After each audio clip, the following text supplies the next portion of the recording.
بسم الله الرحمن الرحيم قل أعوذ برب الناس ملك الناس إله الناس من شر الوسواس الخناس الذي يوسوس في صدور الناس من الجنة والناس.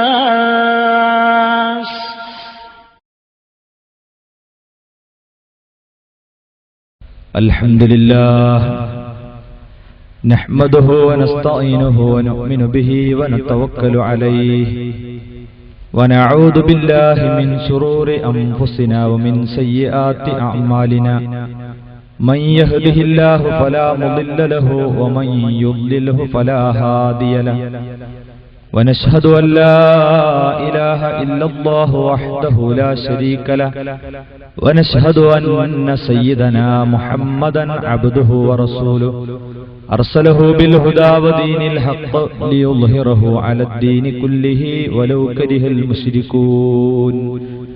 أما بعد فإن خير الكلام كلام الله وخير الهدي هدي سيدنا محمد صلى الله عليه وسلم وشر الأمور محدثاتها وكل محدثة بدعة وكل بدعة ضلالة وكل ضلالة في النار.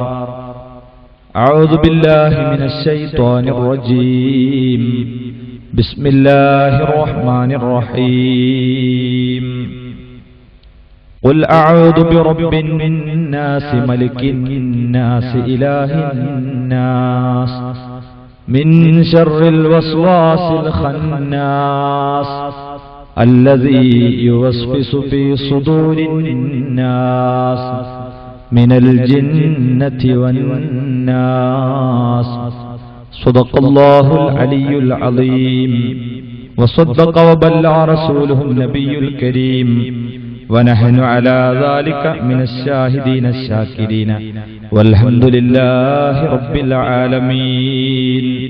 وقد قال سيدنا محمد صلى الله عليه وسلم لكل إنسان لمتان لمة ملك ولمة شيطان صلى الإله على ابن آمنة الذي جاءت به سمح اليدين كريما لا كان جبارا ولا متكبرا بل كان برا بالعباد رحيما صلوا عليه وسلموا تسليما. ബഹുമാനമുള്ള പണ്ഡിതന്മാരെ, സ്നേഹം നിറഞ്ഞ സഹോദരി സഹോദരങ്ങളെ, സുഹൃത്തുക്കളെ, സർവശക്തനായ അല്ലാഹു സുബ്ഹാനഹു വ തആല നമ്മുടെ ഈ ഒത്തുചേരൽ പാരത്രിക ലോകത്തേക്ക് ഉപകാരപ്പെടുന്ന സൽക്കർമ്മമായി നമ്മിൽ നിന്നും സ്വീകരിക്കുമാറാകട്ടെ. പിശാചിന്റെ കെണിവലകളിൽ പെടാതെ ഈമാനോടെ ജീവിച്ച് ഈമാനോടെ മരിച്ച് കുടുംബസമേതം സ്വർഗലോകത്ത് ഒരുമിച്ചുകൂടാൻ നമുക്കെല്ലാവർക്കും അല്ലാഹു തൗഫീഖ് നൽകുമാറാകട്ടെ. നാം മനസ്സിലാക്കിയതുപോലെ സൂറത്തുൻ നാസിന്റെ അർത്ഥതലങ്ങളിലേക്കാണ് ഇന്ന് നമുക്ക് ഇറങ്ങിച്ചെല്ലാനുള്ളത്.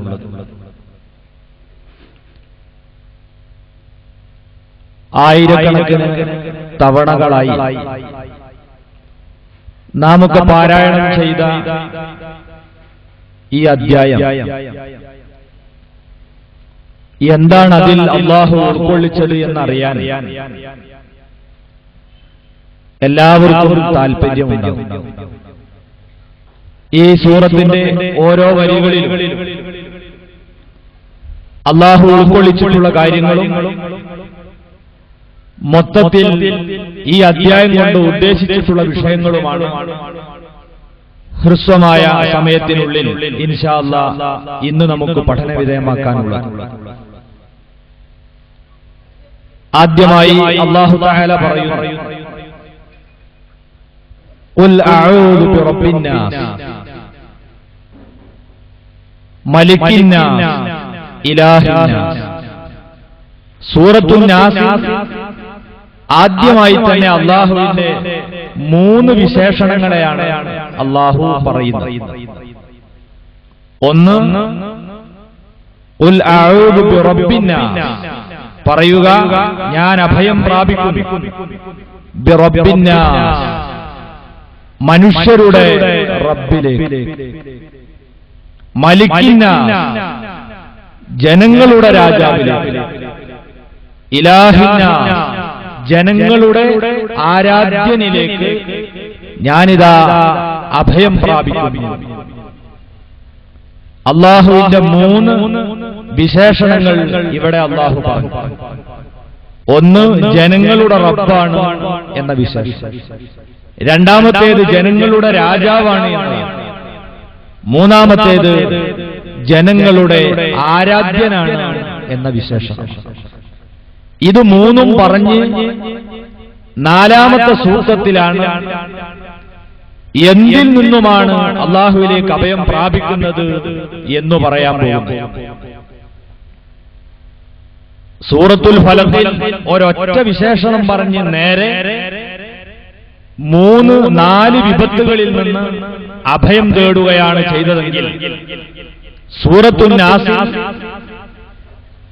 അല്ലാഹുവിന്റെ 3 വിശേഷണങ്ങളെ പറഞ്ഞ് ഒരൊറ്റ ശർറിൽ നിന്ന് അഭയം തേടാനാണ് അല്ലാഹു തആല പഠിപ്പിക്കുന്നത്. അപ്പോൾ തന്നെ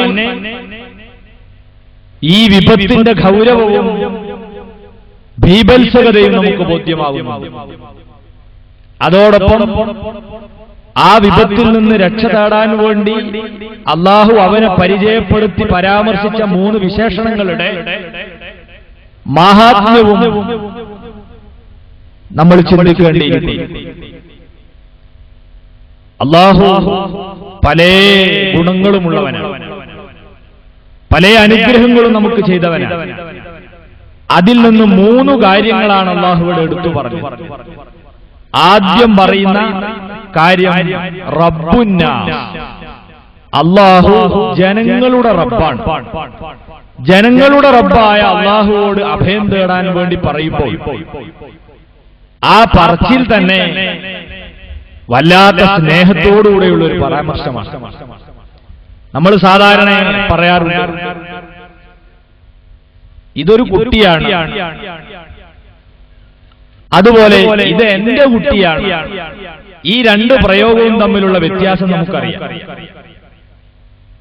ഒരു കുട്ടിയാണെന്ന് പറഞ്ഞാൽ അതിനത്ര സ്നേഹത്തിന്റെ പിന്തുണയും, അത് എന്റെ കുട്ടിയാണെന്ന് പറയുമ്പോൾ തന്റെ കുട്ടിയല്ലെങ്കിലും ആ പരാമർശത്തിൽ സ്നേഹമടങ്ങിയിട്ടുണ്ട്. ഇതുപോലെ അല്ലാഹു സർവചരാചരങ്ങളുടെയും റബ്ബാണ്. മനുഷ്യനോട് അഭയം തേടാൻ വേണ്ടി പറയുന്ന സന്ദർഭത്തിലാണ് അല്ലാഹു പറയുന്നത് ജനങ്ങളുടെ റബ്ബിനോട് അഭയം തേടും. അല്ലാഹു നമ്മുടെ റബ്ബാണ് എന്ന് പറയുമ്പോൾ തന്നെ എത്ര സ്നേഹത്തോടെയാണ് അല്ലാഹു നമ്മളോട് ഈ ആവശ്യം ഉന്നയിക്കുന്നത്. നമ്മുടെ ഗുണത്തിനു വേണ്ടി അല്ലാഹു പരാമർശിച്ചത്. ഇനി എന്താണ് മനുഷ്യരുടെ റബ്ബായ അല്ലാഹു എന്ന് പറഞ്ഞാൽ വളരെയേറെ ആഴത്തിൽ ചിന്തിക്കേണ്ട അർത്ഥതലങ്ങളുള്ള ഒരു പ്രയോഗമാണ്. അല്ലാഹു സുബ്ഹാനഹു വ തആല റബ്ബുൽ ആലമീനാണ് എന്നാണ് പരിശുദ്ധ ഖുർആനിലെ ആദ്യത്തെ സൂറത്തായ സൂറത്തുൽ ഫാത്തിഹയിൽ പറഞ്ഞത്. ഏറ്റവും അവസാനത്തെ സൂറത്താകുന്ന സൂറത്തുൻ നാസിൽ പറയുന്നതോ അല്ലാഹു റബ്ബുൻ നാസാണ്, ജനങ്ങളുടെ റബ്ബാണ് എന്നാണ്. ജനങ്ങളുടെ മനുഷ്യന്റെ റബ്ബാണ് അല്ലാഹു എന്ന് പറഞ്ഞാൽ അതിനർത്ഥം റബ്ബ് എന്ന് പറഞ്ഞാൽ ഒരു വസ്തുവിനെ ഘട്ടം ഘട്ടമായി പോറ്റി വളർത്തി പരിപൂർണതയിലേക്ക് എത്തിക്കുന്നവൻ എന്നാണ് സാധാരണ റബ്ബ് എന്ന പദത്തിന്റെ അർത്ഥം.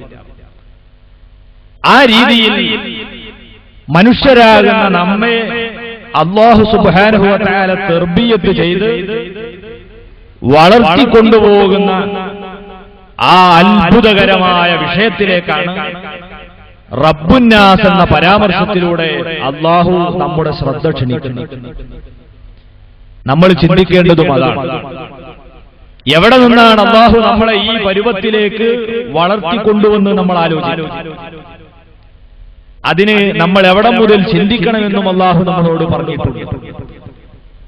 ഇപ്പോൾ നമ്മളൊക്കെ യുവാക്കളും യുവതികളും പ്രായം ചെന്നവരും എല്ലാമാണ്. നാം ജനിച്ചതിന്റെ 9 മാസം പിന്നോട്ട് തിരിഞ്ഞു നോക്കി നമ്മൾ ചിന്തിച്ചാൽ അന്ന് നമ്മൾ ആരായിരുന്നു? അവിടെ മുതൽക്കാണ് ഇപ്പൊ നമ്മൾ ചിന്തിക്കേണ്ടത്. ആ കാലഘട്ടത്തിൽ നമ്മൾ നമ്മുടെ പിതാക്കളുടെ ശുക്ലത്തിലെ ഒരു ചെറിയ ബീജമായി.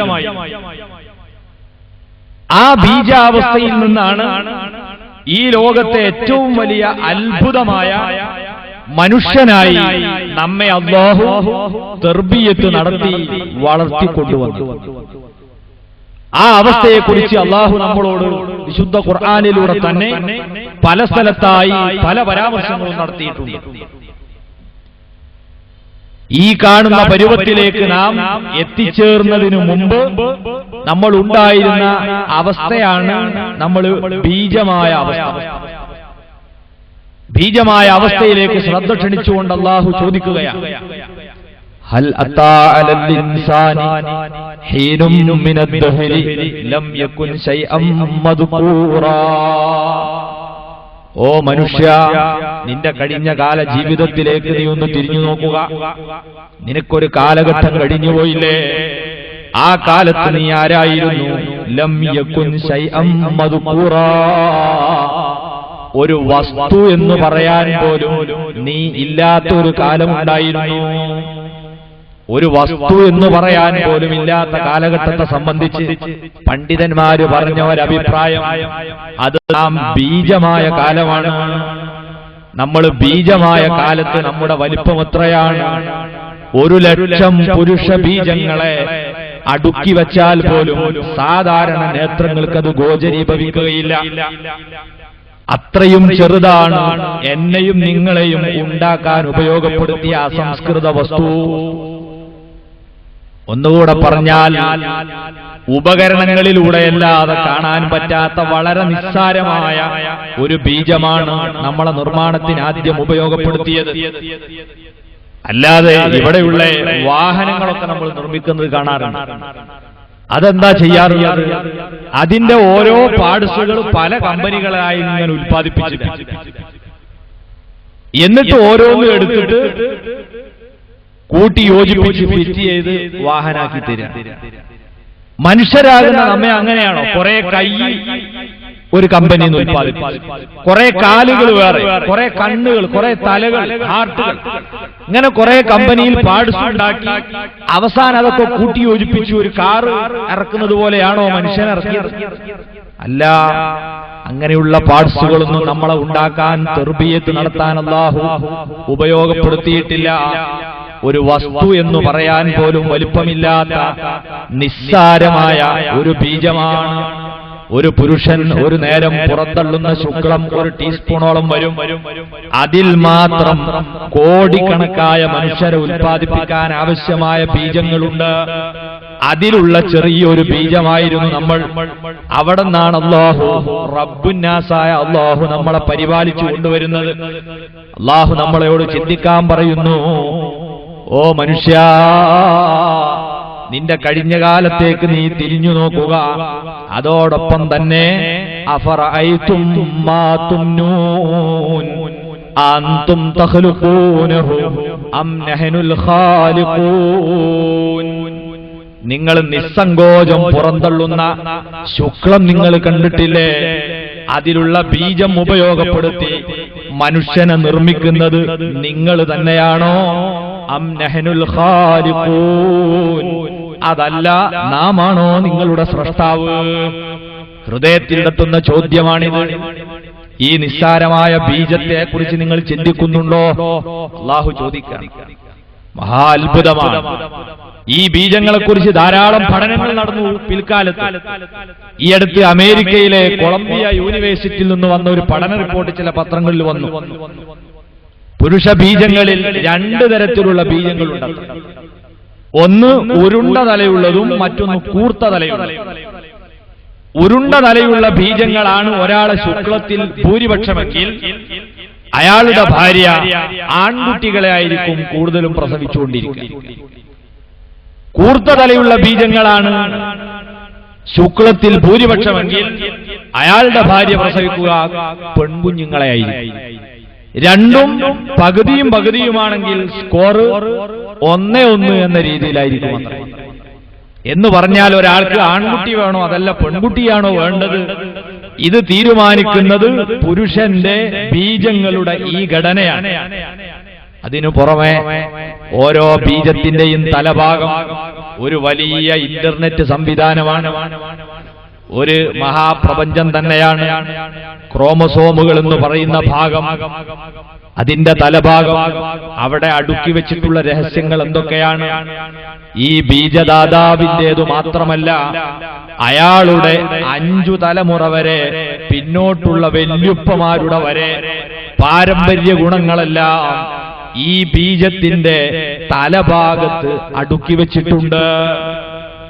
ഒന്നുകൂടെ പറഞ്ഞാൽ, ഈ ബീജത്തിൽ നിന്ന് ജനിക്കാൻ പോകുന്ന കുട്ടി 5ാം തലമുറയിലെ വല്യുപ്പ കഷണ്ടിക്കാരനായിരുന്നുവെങ്കിൽ ഈ കുട്ടിക്ക് കഷണ്ടി വരാം, ആ വല്യുപ്പാന്റെ മുഖച്ഛായ വരാം, നടത്തം വരാം, ശബ്ദം വരാം, അയാൾക്കുള്ള രോഗങ്ങളും അയാൾക്കുള്ള ബുദ്ധിയും ബുദ്ധിമാന്യതയും ഒക്കെ ഈ കുട്ടിക്കും ബാധിച്ചേക്കാം. അത്രമേൽ രഹസ്യങ്ങളെല്ലാം ഈ ഓരോ ബീജങ്ങളുടെ ഉള്ളറകളിലും ഒളിപ്പിച്ചു വെച്ചിട്ടുണ്ട്. അങ്ങനെയുള്ള ഒരു ബീജത്തിൽ നിന്നാണ് ഈ പ്രപഞ്ചത്തിലെ ഏറ്റവും അത്ഭുതമായ മനുഷ്യനെ വാർത്തെടുക്കുന്നത്. ഇവിടത്തെ മഹാ അത്ഭുതം TV അല്ല, മൊബൈൽ ഫോണല്ല, ഇന്റർനെറ്റ് സംവിധാനങ്ങളല്ല, മറിച്ച് അത് മുഴുവനും കണ്ടുപിടിച്ച മസ്തിഷ്കത്തിന്റെ ഉടമയായ മനുഷ്യനാണ് ഈ ഭൂമിയിലെ മഹാ അത്ഭുതം. ആ മനുഷ്യനെ എങ്ങനെയാണ് റബ്ബായ അല്ലാഹു ഘട്ടം ഘട്ടമായി വളർത്തിയത്? അല്ലാഹു അഭയം തേടാൻ വേണ്ടി നമ്മളോട് പറഞ്ഞ ഈ വിശേഷണം ഏറെ ചിന്തനീയമാണ്. നിങ്ങൾ നോക്കൂ, ഈ ബീജം ഉമ്മമാരുടെ ഗർഭാശയത്തിലെത്തി. അതിനു മുമ്പ് ഗർഭാശയത്തിന്റെ ഇരുവശങ്ങളിലായി ഒരു കുഞ്ഞിന്റെ ഉൽപാദനത്തിന് സ്ത്രീയുടെ പങ്കാകുന്ന അണ്ടങ്ങളെ വികസിപ്പിച്ചെടുക്കുന്ന 2 കേന്ദ്രങ്ങളുണ്ട്. അണ്ടാശയം എന്ന് പറയും. അതിൽ നിന്ന് ഗർഭപാത്രത്തിലേക്ക് ഒരു കുഴൽ, ആ അണ്ടവാഹിനി കുഴലിലേക്ക് മാസത്തിൽ ഒരിക്കലെന്നോണമാണ് വളർച്ച പൂർത്തിയായ അണ്ടങ്ങൾ പ്രവേശിക്കുക. മാസത്തിലൊരിക്കൽ. അന്നാണോ ബീജവും അങ്ങോട്ട് വരുന്നതെങ്കിൽ രണ്ടും കൂടിച്ചേർന്ന് ഗർഭധാരണം ഉണ്ടാകും. ചില ആളുകൾക്ക് കുറിയെടുക്കും പോലെയാണ്, 1ാമത്തെ നറുക്ക് കിട്ടുന്ന ഭാഗ്യവാന്മാർ. ചില ആളുകൾക്ക് കുറി 5 കൊല്ലം നീണ്ടുക്കുകയാണെങ്കിൽ 5ാം ഏറ്റവും അവസാനിക്കും ചിലർക്ക്. അത് തകരാറൊന്നും ഉണ്ടായിട്ടല്ല, അയാളെ ഭാഗ്യക്കുറവാണ്. കാരണം മാസത്തിലൊരിക്കലേ സ്ത്രീയുടെ പൂർണ്ണ വളർച്ചയെത്തിയ അണ്ടം കടന്നുവരും. ആ ദിവസം ബീജം എത്തണം. അണ്ടവാഹിനി കുഴലിൽ വെച്ച് രണ്ടും മേളിച്ചു. പിന്നീട് ഗർഭപാത്രത്തിലേക്ക് ദിവസങ്ങൾ കൊണ്ട് മാറുകയാണ്. ഇതോടെ അതാ റബ്ബുൽ ആലമീനായ നമ്മുടെ രക്ഷിതാവ് മനുഷ്യന്റെ തർബിയത്തിന് രംഗത്ത് വന്നു. ആ അല്ലാഹുവിന്റെ ഇംഗിതമനുസരിച്ച് സാധാരണ നമ്മുടെ പ്രകൃതിയുടെ സ്വഭാവം എന്താണ്? പുറത്തു നിന്ന് ആരെങ്കിലും അകത്തേക്ക് വന്നാൽ അവനെ തുരത്തുക എന്നതാണ് നമ്മുടെ ശരീരത്തിന്റെ സാധാ ധർമ്മം. അതുകൊണ്ടാണ് മൂക്കിലേക്ക് ചെറിയൊരു പൊടി കയറിയാൽ നമ്മളെ മൂക്കും ശരീരവും സഹിക്കുകയില്ല. ഉടനെ ഒരു വിസ്ഫോടനം സൃഷ്ടിച്ച് അതിനെ തുരത്തും. അതാണ് തുമ്മൽ. ഇതുപോലെയാണ് നമ്മുടെ വയറ്റിലും അനാവശ്യമായ ആരെങ്കിലും അവിടെ വന്നാൽ അതിനെ പുറന്തള്ളുന്ന സ്വഭാവമാണ്. എന്നാൽ ഗർഭാശയത്തിലേക്ക് പ്രവേശിക്കുന്ന നിസ്സാരമായ ഈ അണ്ടവും ബീജവും അവിടെ കയറിക്കഴിഞ്ഞാൽ പിന്നെ ഒരു രക്ഷാകവചം തീർക്കുകയാണ്. ഡോർ അടച്ചു കഴിഞ്ഞു. ഇനി അല്ലാഹുവിന്റെ തീരുമാനം ഒരാളും പുറത്തു പോകരുത് എന്നാണ്. ഈ പ്രവേശിച്ചവരുടെ വളർച്ച പൂർത്തിയായി. അവര് പോയതിന് ശേഷമല്ലാതെ ഇനി ഇവിടെ നിന്ന് ഒരാൾക്കും പുറത്തേക്ക് പ്രവേശനമില്ല. അങ്ങനെയാണ് ഗർഭധാരണം ഉണ്ടാകുമ്പോൾ സ്വാഭാവികമായും മെൻസസ് നിന്നുപോകുന്നത്. അള്ളാഹുവിന്റെ സംരക്ഷണമാണ്. അങ്ങനെ ഇതിന് സുരക്ഷാ കവചം നിർമ്മിച്ചു. ഇനി നിസ്സാരമായ അണ്ഡവും ബീജവും ആ കൂരിരുട്ടിൽ വെച്ച് വിഘടിച്ച് വികസിക്കുകയാണ്, വളർന്നു വലുതാകുകയാണ്.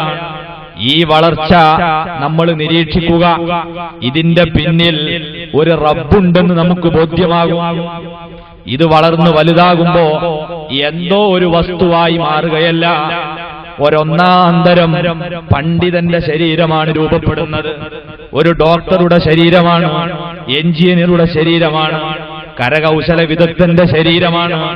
ഈ കൂരിരുട്ടിൽ വെച്ച് ചെറിയ അണ്ഡവും ബീജവും കൂടിച്ചേർന്ന് വികസിച്ച് വളരുമ്പോൾ രൂപപ്പെടുന്നത്. ഇവിടെയാണ് നമ്മൾ ചിന്തിക്കേണ്ടത്. അല്ലാഹുവിന്റെ ചോദ്യവും അൻതും തഖ്ലുഖൂനഹു അം നഹ്നുൽ ഖാലിഖൂൻ, ആ മനുഷ്യനെ ഈ ബീജത്തിൽ നിന്ന് നിർമ്മിക്കുന്നത് നിങ്ങൾ തന്നെയാണോ അതല്ല നാമാണോ? ഇനി നിങ്ങൾ നോക്കൂ, ഗർഭാശയത്തിൽ വെച്ച് ഈ വളർച്ച നടക്കുമ്പോ മഹാ അത്ഭുതങ്ങൾ നമ്മൾ കാണും. ശരീരത്തിന്റെ വിവിധ ഭാഗങ്ങളുടെ വളർച്ച വിവിധ രൂപത്തിലാണ്. കയ്യും കാലുമൊക്കെ നീണ്ടു വളരുമ്പോ ആദ്യ സമയങ്ങളിൽ കണ്ണൊന്നും ഉണ്ടായിട്ടുണ്ടാവില്ല. അവിടെ ചെറിയൊരു ശരി ആശാരിമാരിട്ട് വെച്ച മാതിരി ഇവിടെ തൊള്ളടാൻ വേണ്ടി അടയാളിട്ട മാതിരി. ചെവിന്റെ അവിടെയും ചെറിയൊരു ചുളിവ്. അവസാനമാകുമ്പോഴേക്കാണ് അതിന്റെയൊക്കെ വളർച്ച പൂർത്തിയാകുക. അതേ സമയത്ത് ഒരു നിയന്ത്രണമില്ലാതെ ആകസ്മികമായി ഇതിങ്ങനെ വികസിക്കുകയാണെങ്കിൽ, യാന്ത്രികമായി വളരുകയാണെങ്കിൽ, കൈ നീണ്ടതുപോലെ മൂക്കുന്നുള്ളൂലേ, എന്തായിരിക്കും മനുഷ്യന്റെ കോലം? തല വലുതായതുപോലെ ചെവിയും വലുതായാൽ ഭീഭത്സകമായ രൂപമായിരിക്കും മനുഷ്യനുണ്ടാകുക. അവിടെയാണ് നമ്മൾ അവയവങ്ങളെ ക്രമീകരിക്കപ്പെടുന്നുണ്ട്. ആസൂത്രിതമാണത്. അങ്ങനെയാണെങ്കിൽ അതിന്റെ പിന്നിൽ ഒരു സൂത്രധാരൻ വേണം. അതാരാണ്? അല്ലാഹു പറയുന്നു, സബ്ബിഹിസ്മ റബ്ബിക്കൽ അലാ അല്ലദീ ഖലഖ ഫസവ്വാ. സമുന്നതനായ നിന്റെ നാഥനെ നീ വാഴ്ത്തി പറയുക. ആരാണവൻ? അല്ലദീ ഖലഖ, നിന്റെ ഉമ്മയുടെ ഗർഭാശയത്തിൽ വെച്ച് നിന്നെ സൃഷ്ടിക്കുകയും ഫസവ്വാ, തത്സമയം നിന്റെ അവയവങ്ങളെ ക്രമീകരിക്കുകയും ചെയ്തവനാണവൻ. ഇങ്ങനെ ഒരു റബ്ബ് അവിടെ പ്രവർത്തിക്കുന്നില്ല എങ്കിൽ നമ്മൾ എന്തായാണ് രൂപപ്പെടുക പറയാൻ കഴിയില്ല. ഇനി നോക്കൂ നിങ്ങൾ, ആ സമയത്ത് തന്നെ നമ്മുടെ ശരീരത്തിൽ ഈ നിസ്സാരമായ ബീജം ഉപയോഗിച്ച് നിർമ്മിച്ച അവയവങ്ങൾ എന്തുമാത്രം അത്ഭുതമാണ്. അല്ലാഹു ചോദിക്കുന്നു, അലം നജ്അൽ ലഹു ഐനൈൻ വലിസാനം വശഫതൈൻ വഹദൈനാഹു നജ്ദൈൻ. നിനക്ക് കണ്ണ് തന്നില്ലേ, നാവ് തന്നില്ലേ, ചുണ്ടുകൾ തന്നില്ലേ? ഓരോ അവയവത്തിന്റെ പ്രാധാന്യവും അല്ലാഹു എടുത്തു പറയുന്നുണ്ട്. നിങ്ങൾ ആലോചിച്ചു നോക്കൂ, ഈ നിസ്സാരമായ ബീജത്തിൽ നിന്നാണ് ഈ ലോകത്തെ മഹാ അത്ഭുതമായ മസ്തിഷ്കം രൂപം കൊള്ളുന്നത്. 10 ലക്ഷത്തിലധികം വരുന്ന നരമ്പ് കോശങ്ങൾ ഉപയോഗപ്പെടുത്തിയിട്ട് ഉണ്ടാക്കിയ ഒരു ടെലിഫോൺ എക്സ്ചേഞ്ചിനോടോ ഇന്റർനെറ്റ് സംവിധാനത്തോടോ ഉപമിച്ചാൽ മതിയാകാത്ത മഹാപ്രപഞ്ചമാണ് നമ്മുടെ തലച്ചോറ്. എന്തൊക്കെയാണ് അവിടെ ഉള്ളത്? വിവിധ അറകളായി അതിനെ വേർതിരിച്ചിരിക്കുന്നു. സെറിബ്രം, സെറിബെല്ലം, മെഡുല്ല ഉൾപ്പെടെ തലച്ചോറിൽ വൈവിധ്യമാർന്ന നരമ്പുകളുണ്ട്. ഓരോ നരമ്പുകൾക്കും വിവിധ ധർമ്മങ്ങളാണ്. ഈ കൂരിരുട്ടിൽ നിന്നും ഏതെങ്കിലും ഒരു കാലത്ത് വെളിച്ചത്തേക്ക് വരാൻ കഴിഞ്ഞാൽ വെളിച്ചം തിരിച്ചറിയുന്ന നരമ്പുകൾ അവിടെയുണ്ട്. ഇരുട്ട് മനസ്സിലാക്കി തരുന്ന നരമ്പുകളുണ്ട്. ഒരു ചെറിയ മുള്ള് കാലിൽ തറച്ചാൽ ആ മുള്ളിന്റെ വേദന മനസ്സിലാക്കി തരുന്നത് തലച്ചോറ്റിലെ നരമ്പാണ്. എന്തിനധികം ഒരു ഐസിങ് കട്ട നമ്മൾ സ്പർശിച്ചാൽ അതിന്റെ തണുപ്പ് ബോധ്യമാക്കി തരുന്നത് തലച്ചോറ്റിലെ അതിനുവേണ്ടി ഫിറ്റ് ചെയ്ത നരമ്പാണ്. ചൂടുള്ള ഒരു ഗ്ലാസ് തൊട്ടാൽ അതിന്റെ ചൂട് നമുക്ക് ബോധ്യമാക്കി തരുന്നത് അതിനു വേണ്ടി വെച്ച നരമ്പുകളാണ്. ഇങ്ങനെ ഓരോന്നിനും തലച്ചോറ്റിൽ നരമ്പുകളുണ്ട്. നമ്മുടെ ശരീരത്തിന്റെ മുഴുവൻ ചലനങ്ങളെയും നിയന്ത്രിക്കുന്ന വിസാറത്തു തഹറുക്ക് എന്ന ചലനത്തിന്റെ മന്ത്രാലയവും ഡിപ്പാർട്ട്മെന്റും നമ്മുടെ മസ്തിഷ്കത്തിലുണ്ട്. അതിന്റെ നിയന്ത്രണം അനുസരിച്ചാണ് നമ്മളെ മുഴുവൻ ചലനങ്ങൾ. നമ്മൾ ഒരു ചൂടുള്ള ഒരു ഗ്ലാസ് ചായ കുടിക്കാൻ വേണ്ടി ഇങ്ങനെ ചുണ്ടോടടുപ്പിക്കുകയാണ്. ഓരോ സെക്കൻഡിലും നമ്മളെ തലച്ചോറ് പറയുന്നു ഈ ഗ്ലാസും നിന്റെ കൈയും ചുണ്ടുമായി ഇത്ര അകലത്തിലാണ്, ഇത്ര അകലത്തിലാണ്, കറക്റ്റ് പറഞ്ഞു തരും.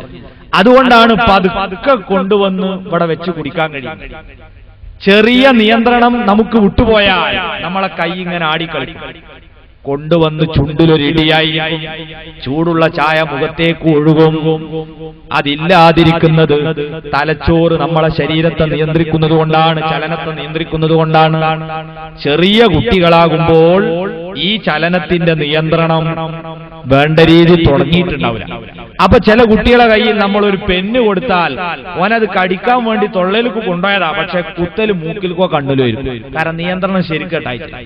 ഇതുപോലെ പ്രായം കൂടിയാലും ഈ നിയന്ത്രിക്കേണ്ട തലച്ചോറിന്റെ നരമ്പുകളിൽ പൂപ്പൽ ബാധിച്ച് നിയന്ത്രണം വേണ്ട പോലെ നടക്കാതെ പോകും. അപ്പൊ വയസ്സന്മാരോടൊക്കെ സംഭാവന ചോദിച്ചാൽ അവരിങ്ങനെ എടുത്ത് ഇങ്ങനെ വിറപ്പിച്ചിട്ടായിരിക്കും തരിക.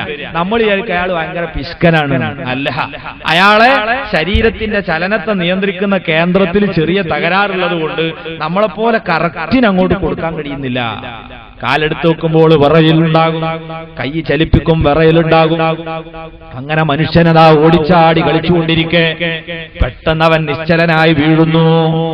ആശുപത്രിയിലെടുത്ത് അവനെ സ്കാനിംഗ് നടത്തി നോക്കിയപ്പോൾ ഡോക്ടർ പറയുന്നത് ഇവന്റെ മസ്തിഷ്കത്തിലതാ രക്തം കട്ട പിടിച്ചു കിടക്കുകയാണ്. ഈ വിവരം കേൾക്കുമ്പോഴാണ് നമ്മൾ തിരിച്ചറിയുന്നത് ഈ വലിയ ജഡത്തെ ഇതുവരെ ചലിപ്പിച്ചത് തലച്ചോറ്റിലുള്ള ചെറിയൊരു നരമ്പായിരുന്നു. അതിന്റെ പ്രവർത്തനം രക്തം കട്ട പിടിച്ചത് കാരണം നിശ്ചലമായിരിക്കുകയാണ്. എന്തൊരത്ഭുതം നിങ്ങൾ കാണുന്നില്ലേ? ഈ അത്ഭുതകരമായ തലച്ചോറ്, ഈ നിസ്സാരമായ ബീജം ഉപയോഗിച്ചു പടച്ചത് ആരാണ്? അന്തും നിങ്ങൾ തന്നെയാണോ? അം നഹ്നുൽ ഖാലിഖൂൻ, അതല്ല നാമാണോ നിങ്ങളെ സ്രഷ്ടാവ്? അല്ലാഹു ഇതാണ് റബ്ബുന്നാസ്, ജനങ്ങളെ തർബിയത്ത് നടത്തി ചെറുതായത് മുതൽക്ക് ഇങ്ങനെ വളർത്തി കൊണ്ടുവരികയാണ്. അതിലും വലിയ അത്ഭുതമാണ് നമ്മുടെ ഹാർട്ട്. ഞാൻ അങ്ങോട്ട് കൂടുതൽ കടക്കുന്നില്ല. ഇതുപോലെ നമ്മുടെ കാഴ്ച ശക്തി, കേൾവി ശക്തി, നമ്മുടെ ഇതര ആന്തരിക അവയവങ്ങൾ, ബാഹ്യ അവയവങ്ങൾ, ഇതൊക്കെയും ഈ നിസ്സാരമായ ബീജത്തിൽ നിന്നല്ലേ രൂപപ്പെടുത്തിയത്. ഇതിന്റെ ഒക്കെ പുറമെ നമ്മൾ ചിന്തിക്കുക, വയറ്റിൽ നമ്മളിങ്ങനെ രൂപപ്പെട്ടു വരുമ്പം ശരീരത്തിന്റെ വളർച്ച പൂർത്തിയാവാൻ ആവശ്യമായ പോഷകങ്ങൾ നമുക്ക് കിട്ടണം. അതെങ്ങനെ കിട്ടുന്നത്? ഉമ്മമാര് കോഴിമുട്ട തിന്നുമ്പോ ഒന്ന് നമ്മളെ വായിലും വന്ന് വീഴുക അല്ല, അതൊരു മഹാ അത്ഭുതമാണ്. നിങ്ങൾ കണ്ടില്ലേ, ഏതൊരു മനുഷ്യക്കുഞ്ഞും ഭൂമിയിലേക്ക് പിറന്നു വീഴുമ്പോൾ ഒരു 1.5 ചാണോളം വലിപ്പമുള്ള ഒരു ഓസോടുകൂടെയാണ്, പൈപ്പുമായിട്ടാണ് കുട്ടികൾ വരാറുള്ളത്. അതാണ് പൊക്കിൾ കൊടി. ഇതെന്തിനു കൊണ്ടുവന്നതാണ്?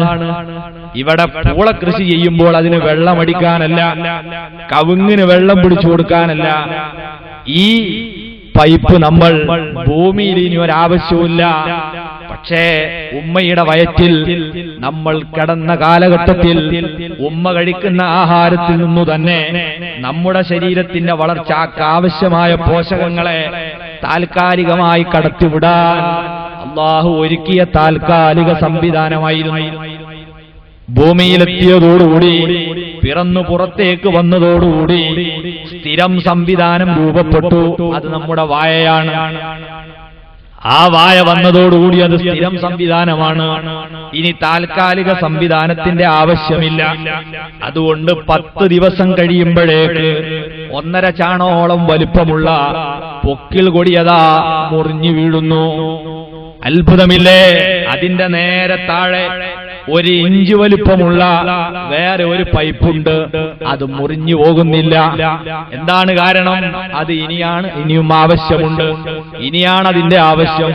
എന്നാൽ ഈ വലിയ പൈപ്പിന് ഇനി ആവശ്യമില്ല, അത് മുറിഞ്ഞു പോകുന്നു. ഈ അത്ഭുതകരമായ തർബിയത്തിന്റെ പിന്നിൽ ആളില്ലേ? അവനാണ് റബ്ബുന്നാസ്, ജനങ്ങളുടെ റബ്ബായ അല്ലാഹു. ഇനി നോക്കൂ നിങ്ങൾ, വയറ്റിൽ നിന്ന് നമുക്ക് ആഹാരം തന്ന പടച്ചവൻ നാം ഭൂമിയിലേക്ക് പുറത്തേക്ക് വന്നപ്പോഴേക്ക് വിഭവ സമൃദ്ധമായ സമീകൃത ആഹാരം ഇവിടെ തയ്യാറാക്കി വെച്ചില്ലേ? എന്തൊരത്ഭുതമാണ്! ഉമ്മയുടെ വയറ്റിലായപ്പം ഭക്ഷണം തന്ന തർബിയത്ത് നടത്തിയ അല്ലാഹു നമ്മൾ പുറത്തു വന്നപ്പോഴേക്ക് നമ്മുടെ ശരീരത്തിന്റെ വളർച്ചയ്ക്ക് ആവശ്യമായ, തലച്ചോറിന്റെ വളർച്ചയ്ക്ക് ആവശ്യമായ, എല്ലിന്റെയും പല്ലിന്റെയും വളർച്ചയ്ക്ക് ആവശ്യമായ എല്ലാ നന്മകളുമുള്ള മുലപ്പാൽ ഇവിടെ തയ്യാറാക്കി വെച്ചു. ആ വിഷയത്തെക്കുറിച്ച് ചിന്തിക്കാൻ വേണ്ടി അല്ലാഹു നമ്മോട് ആവശ്യപ്പെട്ടു. വഇന്നലകും ഫിൽ അൻആമി ലഇബ്റ നുസ്ഖീകും മിമ്മാ ഫീ ബുതൂനി മിൻ ബൈനി ഫർസിൻ വദമിൻ ലബനൻ ഖാലിസൻ സായിഅൻ ലിശാരിബീൻ.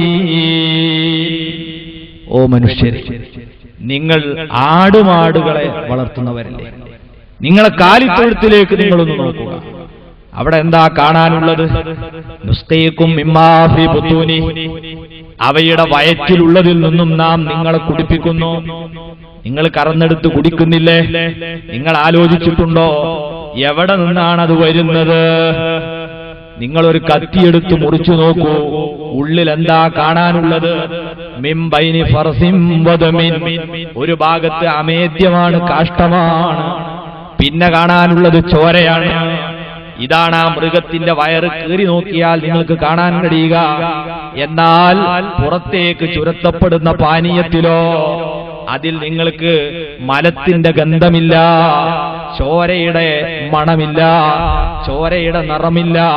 മറിച്ച് അതിവിടെ നിങ്ങൾക്ക് കാണാനുള്ളത് ലബനൻ ഖാലിസാ സായിഅൻ ലിശാരിബീൻ, ശുദ്ധമായ സമീകൃതാഹാരമായ പാലാണ്. കുടിക്കാൻ വല്ലാത്ത സുഖമുള്ള പാനീയമാണ്. അത്ഭുതമില്ലേ? ഇതുപോലെ മനുഷ്യ, ഞാനും നീയുമൊക്കെ നമ്മുടെ ഉമ്മയുടെ ഗർഭാശയത്തിലായപ്പോൾ നമുക്ക് അന്നം തന്ന പടച്ച തമ്പുരാൻ ഭൂമിയിലേക്ക് നമ്മളതാ പുറത്തേക്ക് വന്നപ്പോൾ നമ്മുടെ ശരീരത്തിന് ആവശ്യമായ വിഭവം നമ്മുടെ വാപ്പ അറിയാതെ, നമ്മളറിയാതെ, ഗർഭം ചുമന്ന ഉമ്മ അറിയാതെ പുറത്ത് 2 പാൽ ഫാക്ടറിയിൽ ദ്രുതഗതിയിൽ പണി നടക്കുകയായിരുന്നു. നമ്മൾ പുറത്തേക്ക് വന്നതോടെ ഉടനെ ഉൽപാദനവും ആരംഭിച്ചു കഴിഞ്ഞു.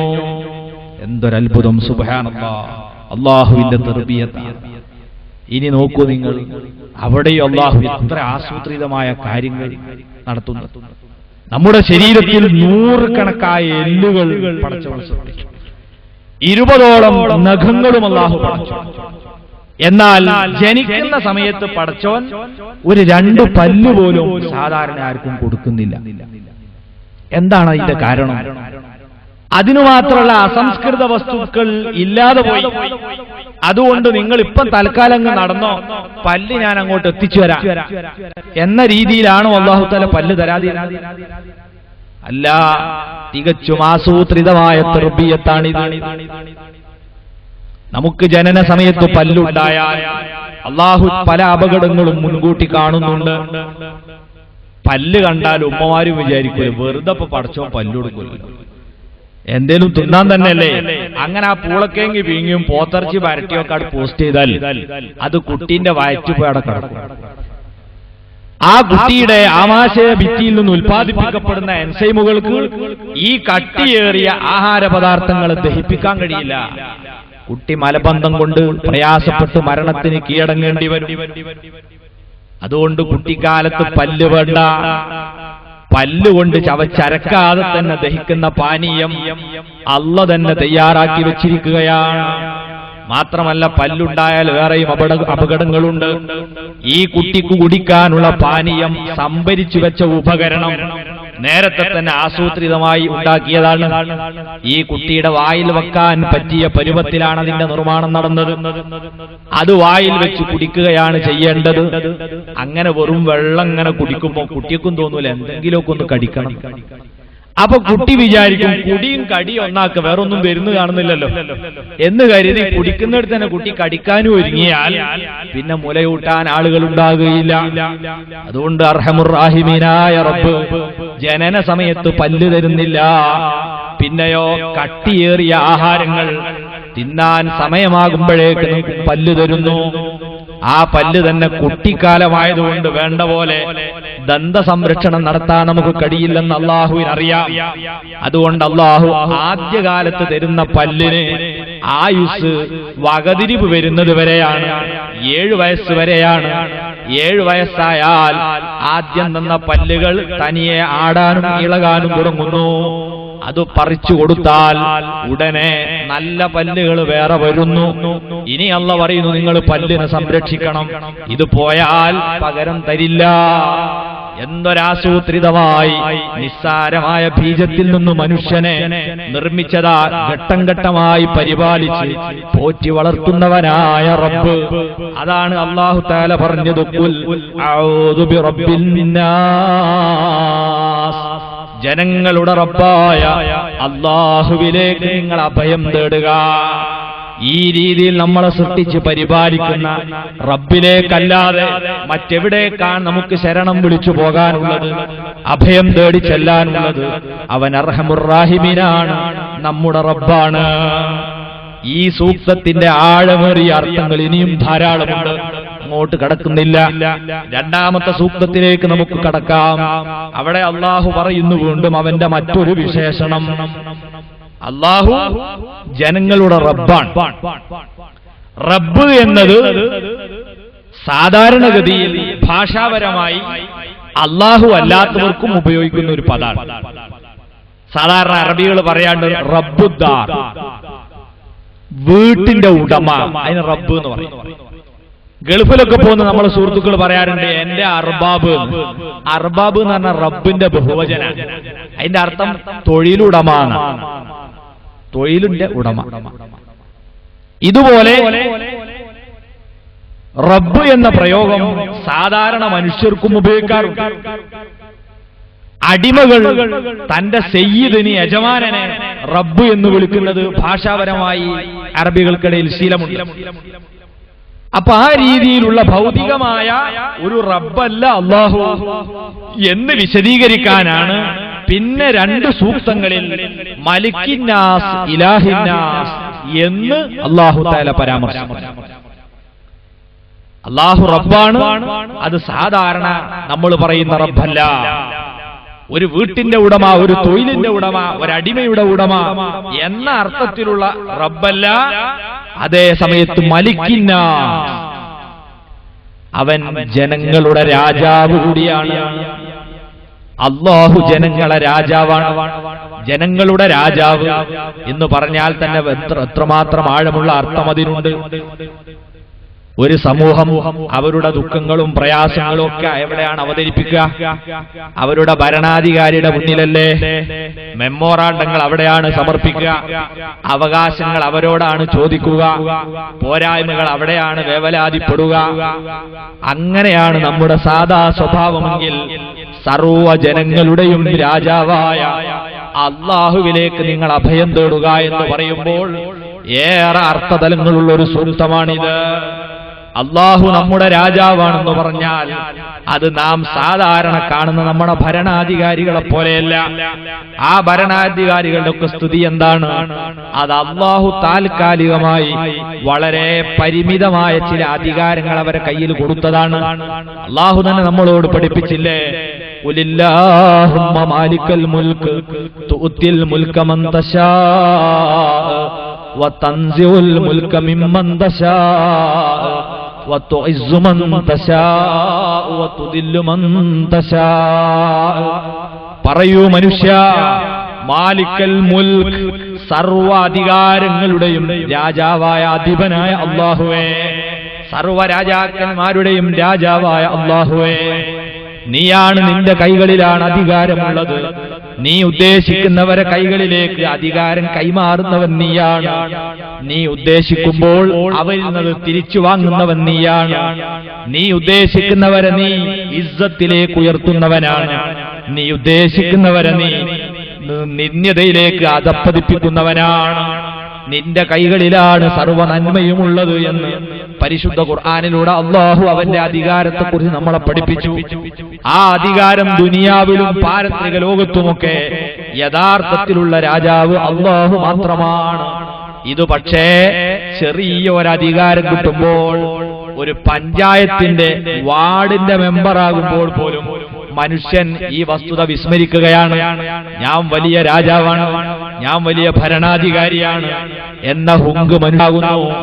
അവിടെ ഈ സൂക്തം നിരന്തരമായി നമ്മൾ പാരായണം ചെയ്യുമ്പോൾ, അർത്ഥവും കൂടി ചിന്തിക്കുമ്പോൾ, പ്രിയപ്പെട്ടവരെ, ഏത് അധികാരിയെയും ചെറുകൊടിഞ്ഞൊരു പക്ഷിയെ പോലെയാണ് ഞാനെന്ന് ചിന്തിപ്പിക്കുകയാണ്. കാരണം ഖുൽ അഊദു ബിറബ്ബിന്നാസ് മലിക്കിന്നാസ്, ജനങ്ങളുടെ രാജാവായ അല്ലാഹു എന്ന് കയ്യും കെട്ടി നിസ്കാരത്തിൽ ഒരാൾ ഈ സൂറത്ത് ഓതുമ്പോ, അയാൾ പ്രധാനമന്ത്രിയാണെങ്കിലും പ്രസിഡന്റ് ആണെങ്കിലും ഐക്യരാഷ്ട്രസഭ ജനറൽ സെക്രട്ടറി ആണെങ്കിലും അയാൾ അവിടെ വിനീതനായി പോകുകയാണ്. ഞാൻ എന്ത് രാജാവ്, ഞാൻ എന്ത് രാജാവ്, എനിക്കെന്ത് അധികാരം? മനുഷ്യരുടെ രാജാവ് അല്ലാഹുവാണ്. ഇനി നിങ്ങൾ നോക്കൂ, ഭൗതിക രംഗത്തുള്ള രാജാക്കന്മാരെ സ്ഥിതി. ഏതാനും വർഷങ്ങൾ മാത്രമാണ് അവർ അധികാരത്തിലുള്ളത്. അധികാരത്തിലിരിക്കുമ്പോൾ തന്നെ വളരെ നിന്ദ്യമായി സ്ഫോടനത്തിലൂടെ കൊല്ലപ്പെട്ടവരില്ലേ, വെടിയേറ്റ് വീണവരില്ലേ, അധികാരം വിട്ടൊഴിഞ്ഞ് ജയിലറകളിൽ കഴിയുന്ന രാജാക്കന്മാരില്ലേ, ദിവസവും പോലീസ് സ്റ്റേഷനിൽ കയറി ഒപ്പുവെച്ചു പോരുന്ന ഭരണാധികാരികളില്ലേ? ഇതാണ് ദുനിയാവിലെ രാജാവെങ്കിൽ യഥാർത്ഥ മനുഷ്യരുടെ രാജാവിനെ കുറിച്ച് നമ്മൾ ചിന്തിക്കുക. മഹാത്തുക്കളായ ആളുകൾ അത് ഉൾക്കൊണ്ടവരായിരുന്നു. മഹാനായ സയ്യിദുന ഇബ്രാഹിം ഇബ്നു അദ്ഹം റളിയല്ലാഹു അൻഹു ബൽഖ എന്ന് പറയുന്ന പ്രവിശാലമായ ഒരു രാഷ്ട്രത്തിന്റെ അധിപനായി വാഴുന്ന കാലം മഹാനവറുകൾ അല്ലാഹുവിന്റെ രാജകീയ പദവിയെ തിരിച്ചറിഞ്ഞൊരു സംഭവമുണ്ടായി. തന്റെ കൊട്ടാരത്തിന്റെ മുകളിലിരുന്ന് വൈകുന്നേരം റൊട്ടി കഴിച്ചുകൊണ്ടിരിക്കുക. പെട്ടെന്നൊരു കാക്ക വന്ന് റൊട്ടി ഒറ്റിയെടുത്ത് പറന്നു. സാധാരണ കാക്കയുടെ സ്വഭാവമാണ് വല്ലാത്ത അലച്ചയുള്ളൊരു ജീവിയാണ്, വെറുതെ കിട്ടിയ സിമന്റ് തിന്നു. അതുകൊണ്ട് തന്നെ കാക്ക ഇത് കട്ടെടുത്തു കൊണ്ടുപോയപ്പോ അദ്ദേഹം കാര്യമാക്കിയില്ല. പിറ്റേ ദിവസവും അതാ ഇതേ രീതിയിൽ മാളിക മുകളിൽ ഇരുന്ന് റൊട്ടി കഴിക്കുമ്പോൾ അതേ കാക്ക തന്നെ വന്നു. രണ്ടാമത്തെ ദിവസവും കാക്ക റൊട്ടി ഒറ്റിയെടുത്തു പറന്നുപോയി. വലിയ ചിന്തകനായ മഹാനായ ഇബ്രാഹിം ഇബ്നു അദ്ഹം റളിയല്ലാഹു അൻഹു അദ്ദേഹം ചിന്തിച്ചു, എന്താണ് ഈ കാക്ക ഇങ്ങനെ ചെയ്യാനുള്ള കാരണം? ഇന്നലെ ചെയ്തതുപോലെ അതേ സമയത്ത് തന്നെ വന്ന് അതേ രീതിയിൽ കൊത്തിപ്പറന്നല്ലോ, ഇതിന്റെ രഹസ്യം കണ്ടുപിടിച്ചേ പറ്റൂ. ഉടനെ അദ്ദേഹം താഴെ ഇറങ്ങി കുതിരപ്പുറത്ത് കയറി. കാക്ക പറന്നുപോയ അതിന്റെ പിന്നാലെ കുതിരയെ ഓടിച്ചു. സുബ്ഹാന ജല്ല ജലാലു, കാക്ക ചെന്നിരിക്കുന്നത് വലിയൊരു മരത്തിന്റെ